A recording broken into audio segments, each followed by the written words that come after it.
friends, hi, welcome to Meena Sweet Home. எல்லாரும் எப்படி இருக்கீங்க? நல்லா இருக்கீங்களா? அனைவருக்கும் இனிய காலை வணக்கம். சரி நண்பர்களே, இந்த வீடியோ வந்து முக்கியமான ஒரு சிலருக்காக தான். நீங்க என்னோட சப்ஸ்கிரைபர் எல்லாரையும் என்னைய தப்பா நினைச்சுக்காதீங்க. தயவு செஞ்சு யாருக்குமே இல்ல கஷ்டம் அப்படின்னு சொல்லி பண விஷயம் மட்டும் யாருக்குமே ஹெல்ப் பண்ணாதீங்க.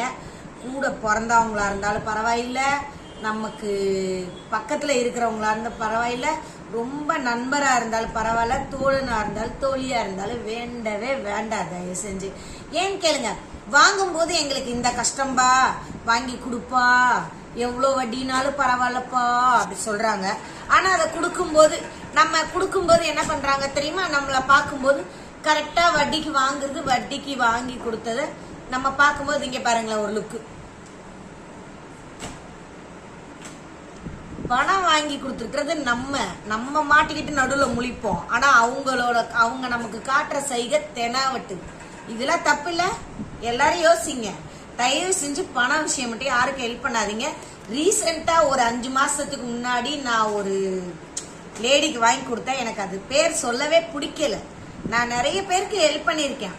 அதாவது வட்டிக்குன்னு வாங்க போகும்போது, வட்டிக்கு வாங்காத, இந்த மாதிரி சேர்த்து வச்சுட்டு நீ எடு பணம், மாசம் 2000 ரூபாய் கொடுத்து வச்சுட்டு நீ 10 மாசத்துக்கு 20,000 வாங்கு, அப்படி இல்ல சீட்டு போடுங்க, அப்படிலாம் ஐடியா கொடுப்பேன்.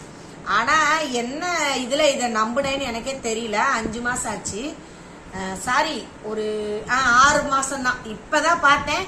ஹெல்ப்னு கேட்டதுனால ஹெல்ப் பண்ணேன். ஆனா பணத்தை கொடுக்கறதுக்கு அவ்வளோ நமக்கு டேக்கா கொடுக்குது. நம்ம இன்னொரு இடத்துல வாங்கி கொடுத்தோம்ல, நம்ம எப்படி மாட்டிக்கிட்டு முழிக்கிறது? நம்ம கட்ட முடியுமா வட்டி? முடியாதுல்ல. நம்ம வீட்டு கஷ்டமே பெரிய தலைவலியா இருக்குது. அடுத்தவங்க பாரத்தை தூக்கி போட்டு எதுக்கு இது பண்ணோம்? அதனால தயவு செஞ்சு பண விஷயத்துல மட்டும் யாருமே ஜாமீன் போட்டு வாங்கி கொடுக்காதீங்க, சூரிட்டி போடாதீங்க. பணம்னால ஓடியா போயிருங்க. இருந்தா சாப்பிடுங்க, இல்லையா இழுத்து மூடிட்டு படுத்துருங்க. சரியா? ஃப்ரெண்ட்ஸ்ன்னு நம்பாதீங்க தயவு செஞ்சு. இது வந்து ஒரு சில உருப்படாத ஜென்மங்களுக்கு மட்டும்தான். என்னோட சப்ஸ்கிரைபர்லாம் நான் ரொம்ப வாய் அடின்னு நினைச்சுக்காதீங்க.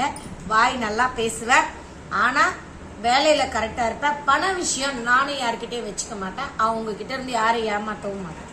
அதனால தயவு செஞ்சு இந்த வீடியோ பார்த்துட்டு யாருமே பணம்னாலே ஹெல்ப் பண்ணாதீங்க ஃப்ரெண்ட்ஸ். நான் ரொம்ப அனுபவிச்சிட்டேன், அந்த ஒரு லேடியாலே அனுபவிச்சிட்டேன். ஏன்னா எனக்குன்னு பணம் போய் கேட்கும் போது எனக்கு கஷ்டமா இருக்கு, வேற ஒன்றும் இல்லை. எனக்கு இப்ப சங்கீதாக்கு ஃபீஸ் கட்டணும்னு சொல்லும்போது நான் ரெடி பண்ண கேட்கும்போது ஃபர்ஸ்ட் அதை செட்டில் பண்ணிட்டு இதை வாங்கன்னு சொல்றாங்க. புரியுதா? அந்த இதனாலதான் நம்மளோட பேர் கெட்டு போயிடும். அதுக்காக தான் இந்த வீடியோ ஃப்ரெண்ட்ஸ். மற்ற எல்லாரும் என்ன தப்பா நினைச்சுக்காதீங்க. ஓகே ஃப்ரெண்ட்ஸ், அடுத்த வீடியோ பாய் பாய் பாய்.